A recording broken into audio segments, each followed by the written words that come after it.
You believe Ukraine can and will win. Yes, I believe Ukraine can and will win.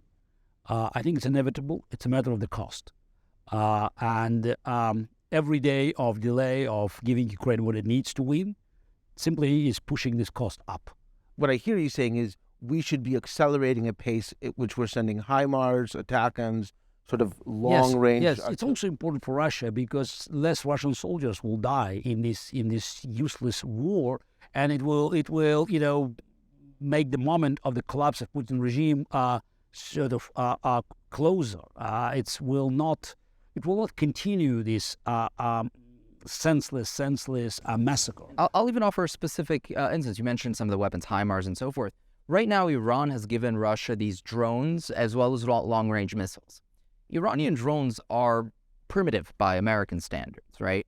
And yet, right now, Ukraine doesn't have a great answer to them because it doesn't have the advanced air defense systems that it would require.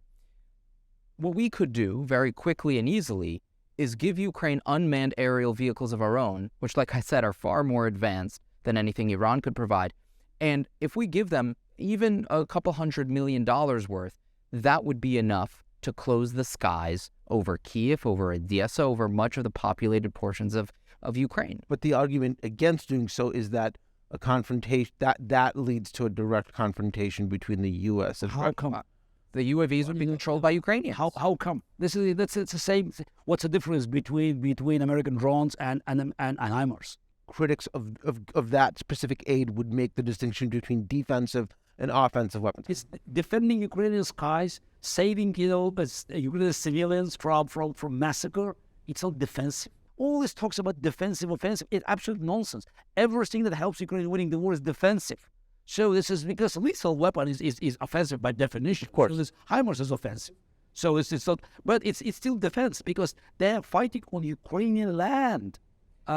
Again, America could have done much more and still can do more because the whole idea of we should not do this because it will lead to escalation. Escalation comes from the other side, and escalation is not a result of deterrence. It's always a result of weakness. When you have someone like Elon Musk putting out his peace proposal, which obviously the Russians celebrated, how does that corrode the kind of international unity that Ukraine needs at this moment? Let's not spend too much time debating the impact of Elon Musk peace proposals, quote unquote, in America or in Europe. Let's just talk about Putin and Putin's cronies. It emboldens them. It shows that there's still a chance to destroy the coalition. There are dissenting voices in the West, and Elon Musk again. It's not just a businessman. This is the richest man in the world, though Putin may argue.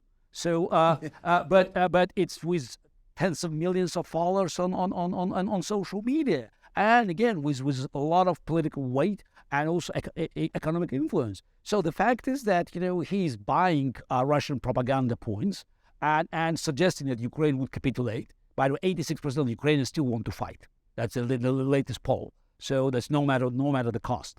So it's very, very damaging for the future of the coalition willing that is trying to stop more than Hitler.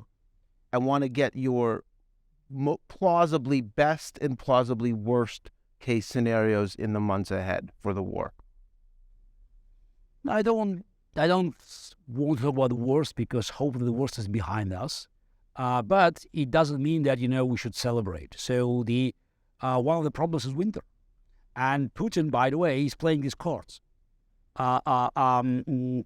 His attacks on the Ukrainian infrastructure, civil infrastructure, it's unprecedented. He wants to push Ukraine into the Stone Age, so to make sure that the winter will be really harsh. No electricity, no heat. This winter is crucial. If this plan fails, I don't think Russia can continue this war, say, after April next year. Let's say April arrives and everything is going poorly for Russia. At the same time, as you know better than anyone, a dictator is not going to be influenced by political mood or popular discontent. Is there any hope of change in the Kremlin, in systemic change? We're not talking about political mood. We're talking about military defeat, military catastrophe. So the Russian army will be beaten badly, and this army will go back to Russia. So you have army angry, beaten, coming back with weapons to Russia.